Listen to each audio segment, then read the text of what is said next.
We are moving on to two virtual talks now. Susan, I see you're already online. Thank you. Take it away. Okay, well, thank you so much for hanging out for the rest of the. We're going to do a deep dive into sort of our inner solar system. So we've heard some talks about exoplanets. There was a talk the other day about rings around a giant planet around another star.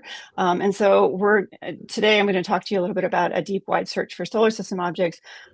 My background is Kuiper Belt, so I'm going to focus on those for the examples. But I'm also the working lead for the Solar System Working Group, and so I'm also going to sort of delve into some of the different types of science that can be done across the board in terms of small bodies. So to give you a perspective, right, this is the interstellar from the interstellar medium. The edge of this plot here, I don't know if you can see my pointer, but this is basically where the heliosphere and the heliopause show up with the two Voyager spacecrafts and the New Horizons spacecraft that is currently in the Kuiper Belt and still fully functional for observing another object. And then all of the giant planets and all the small bodies that are within this region. So we're going to focus on this region for this talk. We also have the Oort cloud out here, and we see in the last couple of years there have been discovered some interstellar comets that we would say sort of connect to this outer region. So there's a lot of really interesting research that's come up out in the last couple of years. So the motivation for this really is that Roman is uniquely placed to study moving bodies in the solar system, right? It's above the Earth's atmosphere, which gives us a really stable PSF. If you take the wide field 146W and stack it for an hour, you can get down to 28th magnitude and down to 30.5 in about 43 hours. And so that allows you to go to much smaller objects in the solar system, especially in the deep solar system, than you can from any place else. And Hubble has done a lot of work for this, but of course, Roman is much larger field of view than Hubble or JWST. So you get the high resolution coupled with the wide field, and you can identify a slew of binaries. We have binaries throughout the small body population, and all of these objects really help us to sort of better model and understand how the solar nebula sort of went from the nebula. Maybe with the timing, we're looking now to see if we can understand the timing of when the gas moved out and when you have the small bodies coalescing to become planets. And then the filter range for Roman is useful in the sense that, especially beyond 1 micron, you start to have diagnostics for ices in the outer solar system, and then also some of the olivines and pyroxenes for the asteroid population. Because it's in orbit, you also get rid of the aliasing of the Earth rotation. This is some data that I took with Kepler, that I observed with Kepler of Pluto and Charon. So it's a long period. It's a 6 day, 6.5 day period. But we could look for time variableness over this. And so all of the objects that are observed with Roman, say in the GDPBS, you'll be able to do something like this, whether you're doing individual images and identifying objects or being able to stack over time.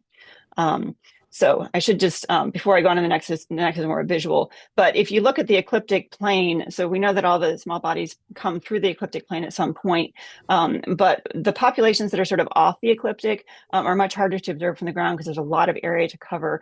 So the comparisons between what you get from, say, the GTTBS and then the high latitude wide area and time domain surveys will really be interesting to compare the populations of those objects throughout the solar system at those different latitudes and longitudes. So we're interested in sort of the near Earth objects, which are useful for planetary defense concerns, the main belts, the Trojan population, and then the Kuiper Belt and the extended Kuiper Belt beyond. The GDTBS, I think, in the first cycle goes through sort of below this Trojan region and then through the Trojan region.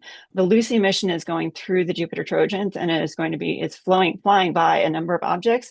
So Roman might even discover an object that Lucy could actually fly by. The first flyby was really cool. It was a binary object that nobody predicted until we got there. And then in the outer solar system, of course, we've got the dwarf planets and other objects. Spacecraft have observed a handful of these. So I think the one on the slide on my left, all these objects are sort of to scale with each other, and then the object on the right side, they're to scale with each other, but not with the other plot. But you can see all these objects, right? So they have dimples in some places, large craters on the surfaces. Some of them have very smooth surfaces, which give us insight for sort of the geologic properties that are going on. This is a comet down here, so you can see sort of the dust that's coming off. And then Pluto and Charon, sort of these large bodies, and trying to understand how that system formed. There's another four moons around them. So we can look at them from a up close and personal spacecraft flyby, but the coupling of sort of the deep imaging spacecraft imaging with large statistical studies from observations of Roman will really allow us to sort of bridge some of those gaps. The New Horizons mission is sort of near and dear to my heart. But we found Arakoth with special observing with with Hubble, so we then were able to fly by this object, and this really revolutionized our sort of perspective of planet formation. The picture on the right here, Arakoth has two separate lobes, and if you look up close to this, I don't have a blow-up picture, but basically there's a bunch of mounds that are sort of coupled together, and so there's a lot of interest to see what's the time scale of sort of the material coming together and then coupling to form a binary. So there are some different models that have been proposed for that. We've also been able to observe almost 30 objects with better resolution than we can do with Hubble or JWST, which has also sort of helped us to uncover sort of these large scale characteristics. And of course, this has lots of translations to planet formation around other systems. So there is discussion by the New Horizons team for a flyby target.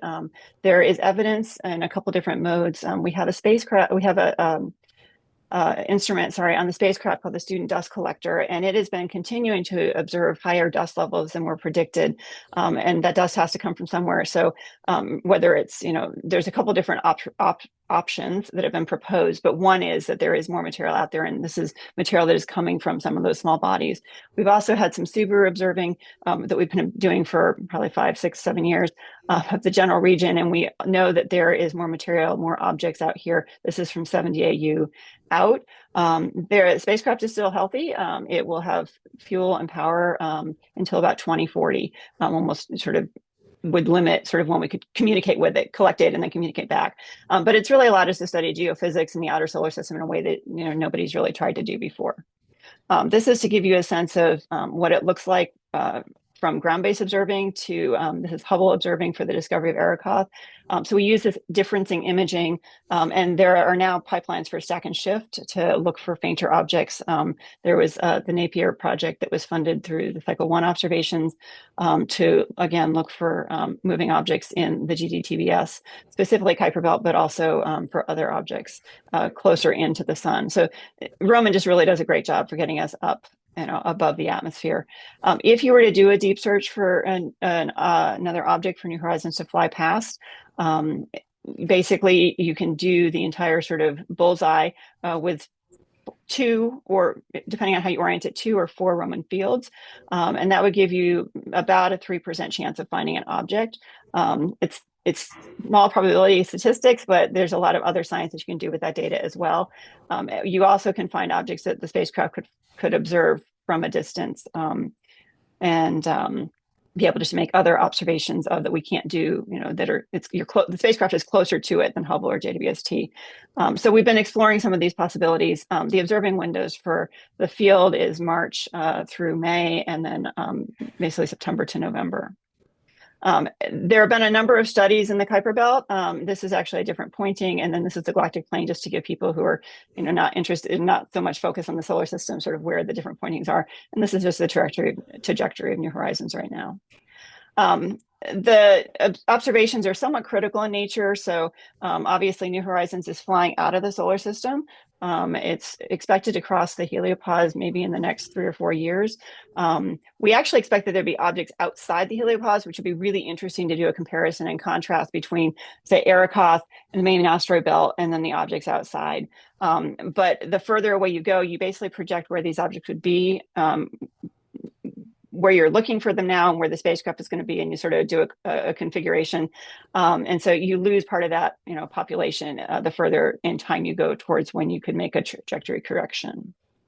But you can also do a lot of interesting just KBO science in general. So this is a comparison, since Vera Rubin just really became a full-fledged, operational.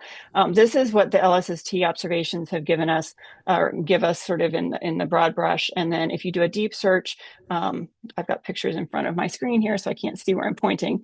But anyway, if you do a deep search with, there you go, Ruben here, and then Roman actually takes you much, much further in terms of the size of objects you can look for and how far you can go out in the Kuiper Belt. You can actually distinguish between the different populations based on the pointings. So we have the cold classical population, which is sort of the circular, sort of in the plane, and then we have the extended population, which is more inclined. And so we can do some comparison contrast about those different populations and sort of what might have happened as the giant planets migrated. And of course, all of this has translation to other systems. I lost my PowerPoint screen, I'm sorry. Okay, so I wanted to also, just for those of you who don't think about the motion of objects in the solar system, most of these objects we observe at quadrature. And so you can actually not just observe an object and see it once, but you can actually get an orbit for the object.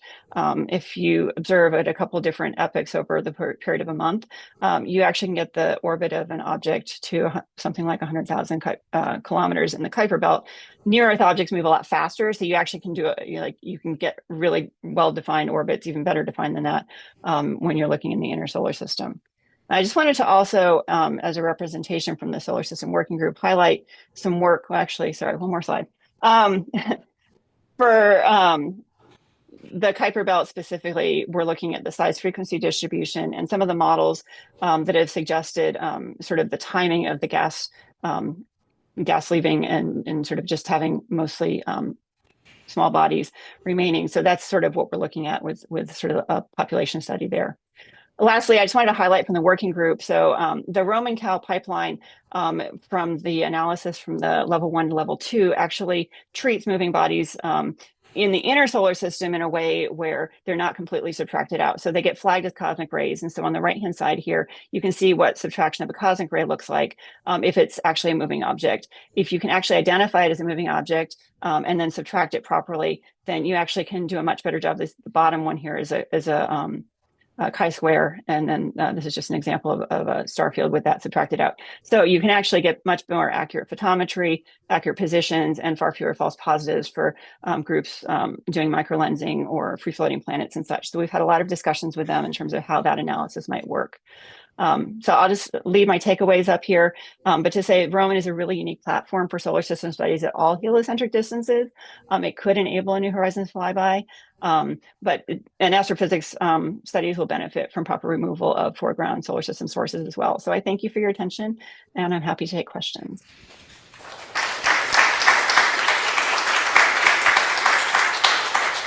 Thank you. Thank you, Susan. We actually have one question online. You can maybe read it, actually. Do you see it? Yes.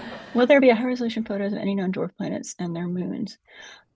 So at the moment, there is nothing planned for high resolution of the dwarf planets. There is some discussion among, so I know that Kevin Napier in his analysis of the GDTTBS, sorry, too many acronyms, survey data. So they're looking specifically at Kuiper Belt objects or for Kuiper Belt objects. And I think they have presented that they think they will be able to comment on Planet 9 with the analysis that they're planning to carry out. So that's what I can say about that for now.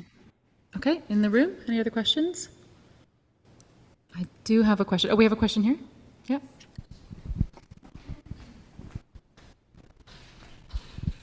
So, really interesting talk. As someone who doesn't know much about trans-Neptunian objects, Mm-hmm. are the sort of objects that Roman might discover qualitatively different from the sort of objects that New Horizons might serendipitously discover? I know that there's a lot of variation between asteroids in terms of reflectance and density and the like. Yeah, so New Horizons actually can't really New Horizons as a spacecraft can't really discover objects. We don't have enough, we're far enough out that it takes a long time to get data back. So you can't really search for an object in front of you with our cameras because they're small field of view. But Roman could discover an object that New Horizons could then fly by and get pictures like what you saw at the very beginning. Like this is actually the background pictures Arikov. But Roman will also get an understanding of sort of the underlying distribution of objects. So I took out the age magnitude plot that I have here, but it's really interesting if you compare. So there's sort of what we've done with the ground and then what Ruben is adding to the picture. And then Roman adds like another piece to the picture in terms of the size of objects that you can get to. So Arakoth is something like 19 kilometers. I always think of it as 20, just as round numbers.